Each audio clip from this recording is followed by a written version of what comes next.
కోటను ప్రభుత్వం అసమర్థత కారణం వల్ల పెట్రోల్ డీజిల్ ధరలు అమాంతం పెరిగిపోయాయని వైఎస్ఆర్సీపీ కార్యదర్శి రెడ్డి వెంకట సుబ్బారెడ్డి ఆగ్రహం వ్యక్తం చేశారు.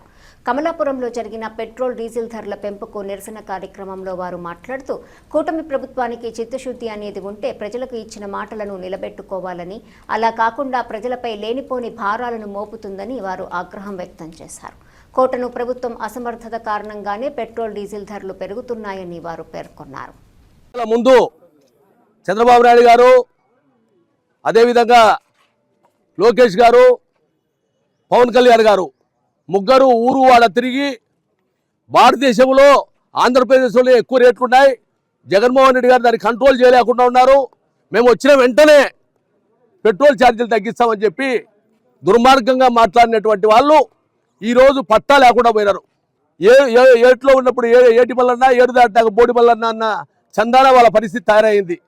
ఈరోజు పెట్రోల్ డీజిల్ ధరలు విపరీతంగా పెరిగినాయి. మొన్న పెరిగినాయి, మళ్ళీ ఈరోజు పెరిగినాయి. భారతదేశంలో ఆంధ్రప్రదేశ్లోనే అతి ఎక్కువగా ఈరోజు పెట్రోల్ డీజిల్ ధరలు ఉన్నటువంటి విషయాన్ని మనం గమనించాల్సినటువంటి అవసరం ఉంది. ఈరోజు మళ్ళీ 90 పైసలు డీజిల్ మీద పెట్రోల్ మీద పెరిగింది, ఇంకా పెరుగుతాయి. మేము చెప్పేది ఏంటంటే ఈరోజు road transport charge ₹1, petrol diesel పైన ₹3 రాష్ట్ర ప్రభుత్వం ఛార్జీలను విధించింది.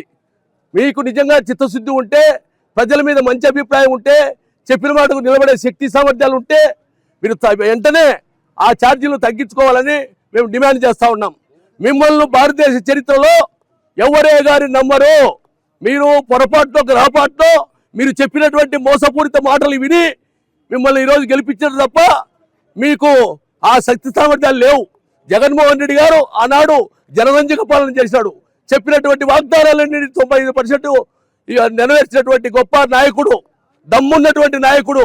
కాబట్టి ఇప్పటికైనా మీరు ఉపసంహరించుకొని ప్రజానాయకుడిగా నిలబడతారో లేకుంటే చరిత్రహీనుడిగా మిగిలిపోతారో అని చెప్పి మిమ్మల్ని తీవ్రంగా హెచ్చరిస్తూ, మీరు ఈ విధంగా తగ్గించకపోతే రాబో రోజుల్లో వైసీపీ ఆధ్వర్యంలో, జగన్మోహన్ రెడ్డి గారి ఆధ్వర్యంలో ఇంకా పెద్ద ఎత్తున ఉద్యమాలు చేస్తామని చెప్పి తీవ్రంగా హెచ్చరిస్తా ఉన్నాం.